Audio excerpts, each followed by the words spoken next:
and welcome to a video on the mail station Dinosaur Tracksite. In this video we will look at where in the world is the tracksite, when in time were the tracks made, what was the environment like when the tracks were made, how are dinosaur tracks made, what could have made the tracks, and should the site be developed for public access.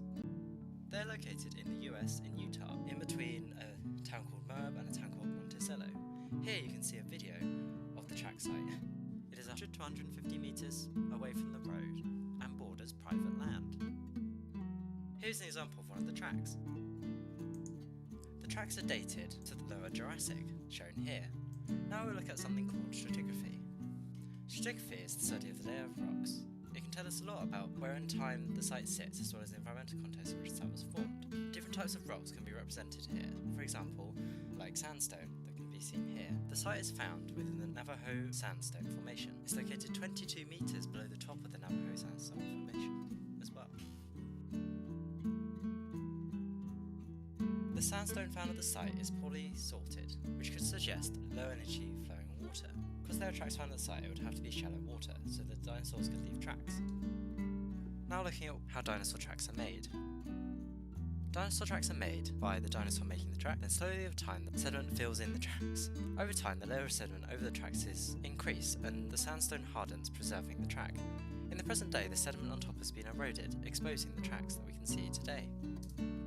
On the left you can see a diagram from a paper on the site with all the tracks on it. Dinosaur tracks are examples of trace fossils. Trace fossils, like other organisms, have their own unique classification system, and these tracks are classified as Eubrontes due to the tracks appearing to have 3 toes and claws. Therefore, we can infer that these tracks were made by theropod dinosaurs, which were bipedal. Here I am circling the different tracks to show you which tracks I am looking at in the video.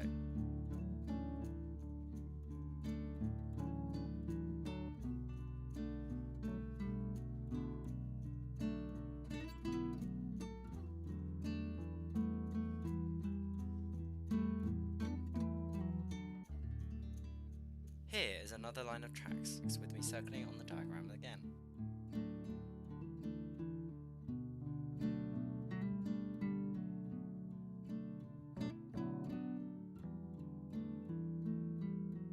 Although the evidence is hard to tell what dinosaur it is from the tracks, it could be inferred that it could have been made by a genus of dinosaurs called Dilophosaurus. Dilophosaurus is a dinosaur that's been found within the Navajo Sandstone before, with its tracks and some bone fragments found. However, it is always difficult to tell what made the tracks. Now we'll look on to the development of the site and should it be developed for public access. Firstly, is the site accessible? The road would definitely need to be developed to be accessible by normal cars. As I said before, the tracks are located 100 to 150 metres from the road, with soft sand and shrubs in between. This would have to be highly developed because it was actually quite hard walking across the sand. Next I would like to look at something what I call is the 5 E's. First off, are there any ethical issues in developing the site? There are no current ethical issues with the site, with some even saying it could be a duty to develop the site for geological heritage. As I said before, the state borders private land and therefore it would need to be addressed any ethical or hazardous issues arising from that. Next are environmental concerns.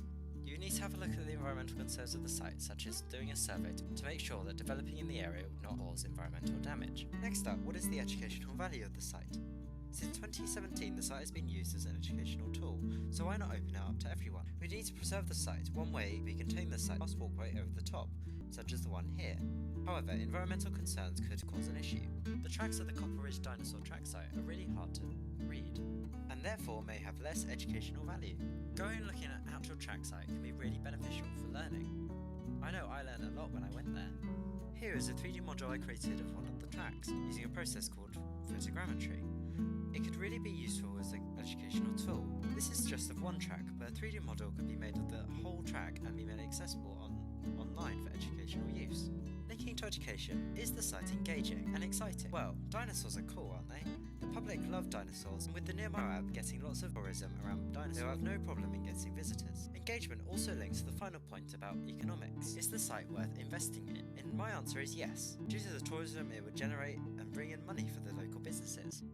So what do you think? Should the site be developed for public access? There are many pros and cons, and we will see what they decide to do with the track in the future. Thank you so much for watching. Hope you enjoyed. See you next time.